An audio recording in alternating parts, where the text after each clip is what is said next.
Salut les amis, j'espère que vous allez bien. J'aimerais m'adresser à mes sœurs, aux femmes, à celles qui sont frustrées et à bout parce qu'elles ont été abandonnées, quittées pour une autre. D'abord, je tiens à vous rappeler que la beauté est relative. Chacun a sa propre notion de la beauté. Donc, na mutu aza na critère na ye ya beauté. Donc, bagou et keseni. Et je trouve ça dommage que les femmes aujourd'hui soient en guerre. Il y a la jalousie. Et j'ai même lu quelque part, je crois sur Facebook, j'ai appris qu'une a été empoisonnée par ses amies parce qu'elles étaient jalouses. Bon. Basi oyo par exemple oyo bino baboyi bazoli yo mbanda ou bien batiki yo mpona mwasi mosusu ou bien basi oyo omonaka bakomisa ata mosusu rido ya ndako nga na mitunaka kaka mibali oyo bakomisa bino barido ya ndako wana ou bien baoyo bazwi bino bambanda ou bien baoyo batiki bino bon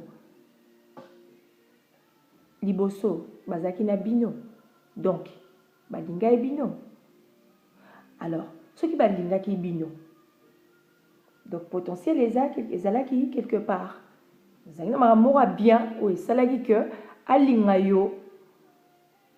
Alors napesi na exemple na moto par exemple oyo yoki olobi ki ozoso plainte bakomisi oyo rido ya ndako akoma kaka bien bamonaka ye kaka na libanda na bato mosusu bien na basi mosusu. Mais il faut me poser question pour Anini. Pour Anini, comme si on rido ya ndako. Pour bozalaki, bolingana ki ne bandeli bozalaki bien. Du coup, comme aka rido ya ndako. Donc il faut mitala. Parce que nayebi que biso basi bon mingi bakwa na bon so na mibalité bako raté dialogue na ba relation na ba couple et ezalaka nango penza te. Basusu bayoka na bango soni bon nayebi te mais il faut que luko yeba po ovandi mobali mosusu ovandi na ye peut-être boumeli na kati ntongo tovandaka na bato toobservaka peti totalaka mpe ke no motu oyo nazalaka na ye azalaka boye ezalaka ndenge wana nga nayebi ezalaka ndenge wana bon sikoyo yo bakomisi oyo rido ya ndako tamusu eza parce que alinga otambola na oteta mosusu parce que style na yo esepelisaka ye te tamusu façon na yo esepelisaka ye te tamususu luku wana oza nango wana ye azolinga yango te ezosala bien te azomona soki osoni tamusu abima na yo. Ah oui, ça existe.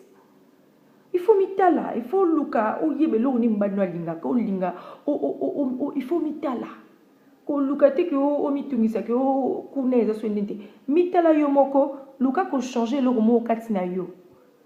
Alors ntango oyebi mobali na yo oyebi eloko nini mobali no alingaka alors soki oyebi te tuna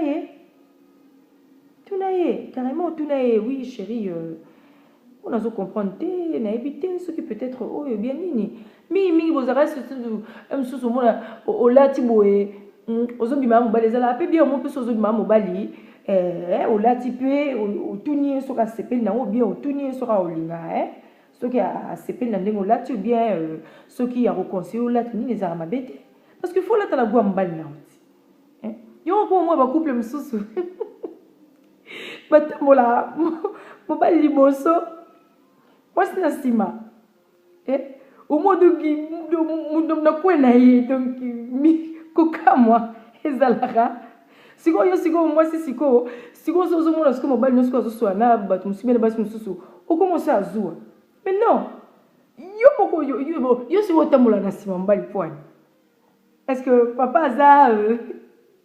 aza plus aza rapide ou bien eza ndenge nini nga komprenaka te omo bacouple mosusu bomona mne mwasi na mobali bavanda na ndako moko mutu na mutu omona mosusu bayaka feti mutu na ndenge na ye est-ce eza normal après bobeti ya biso tolo ke bino ngai kutu babala ngai boye na boye mais non je suis désolée eza pe na na bato misusu moi si musu bazoli ombanda par exemple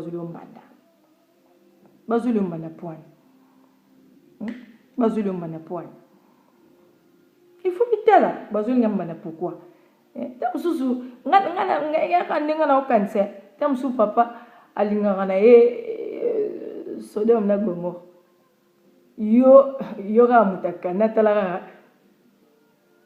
oza bosantu kolega Maman Marie boyebisanga sio c'est normal à gagner libanda pour yo kamati ki bosantu nyoso omemi on nakati na omemi on na chambre ezalara minu mubuka musanga lobata muso okoki na ote soko okokano makamute mais il faut oyer ko le faut ça l'effort parce que soki olingi mbana o et que ngo garder mbana il faut ça l'effort wana pour yo ki bosantu ono memi kuna donc Sodome et Gomorrhe ya lisumu mais kotongo tonga lifiluma ya lisumu te kofingo yo finga soki nani zo ngandi omona ngo lisumu te yo lisumu no ya Sodome et Gomorrhe mais il faut batalo bien c'est quoi no gomoluka ba raison alors que la te soki papa ki pour beaucoup mo kana ya bana batu beaucoup mi jalousie na bana batu mutu alati na ye mini na ye na libanda kuna ala